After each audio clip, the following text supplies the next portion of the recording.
கேரள மாநிலம் கொல்லம் மாவட்டம் குருவிப்புழா துறைமுக கால்வாயில் நிறுத்தி வைக்கப்பட்டிருந்த மீன்பிடி படகில் ஏற்பட்ட தீ விபத்தால் 10க்கும் மேற்பட்ட படகுகள் தீக்கிரையாகின. முதலில் அந்த காட்சிகளை பார்க்கலாம்.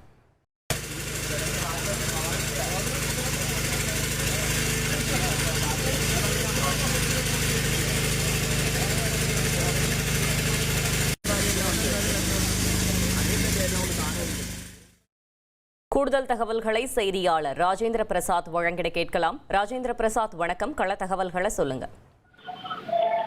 வணக்கம். அதாவது கேரளாவில் வருகிற 9ஆம் தேதி உள்ளாட்சி தேர்தல் நடைபெற இருப்பதை ஒட்டி கடலுக்கு மீன்பிடிக்க சென்ற மீனவர்கள் தங்களது படகு மீன்பிடி தொழிலை நிறுத்திவிட்டு அந்தந்த துறைமுகங்களில் கரை திருப்பியுள்ளனர்.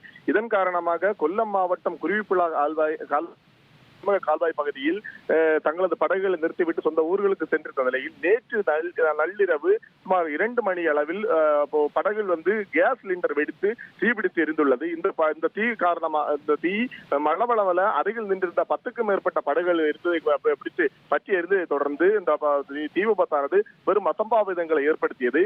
இதனை அந்த பகுதியில் இருந்த பொதுமக்கள் பார்த்து தீயணைப்பு துறையினருக்கு தகவல் தெரிவித்ததை தொடர்ந்து 3க்கும் மேற்பட்ட குழுவினர், அதாவது மாவட்டத்தின் பல்வேறு பகுதிகளில் உள்ள 3க்கும் மேற்பட்ட தீயணைப்பு குழுவினர் அந்த பகுதிகளில் படகுகளில் சென்றும் கரையோர பகுதியில் நின்றிருந்தும் தண்ணீரை பீச்சி தீயை அணைக்கும் முயற்சியில் ஈடுபட்டு வருகின்றனர். அதிகாலை முதலே துவங்கிய இந்த மீட்பு பணியானது இதுவரையிலும் நின்றபாடில்லை. தொடர்ச்சியாக படகுகள் அதிகப்படியான பெட்ரோல் உள்ளிட்ட எரிபொருட்கள் அதிகமாக இருப்பதன் காரணமாக இந்த தீயை அணைப்பதில் மிகுந்த சிரமமாக ஏற்பட்டுள்ளது.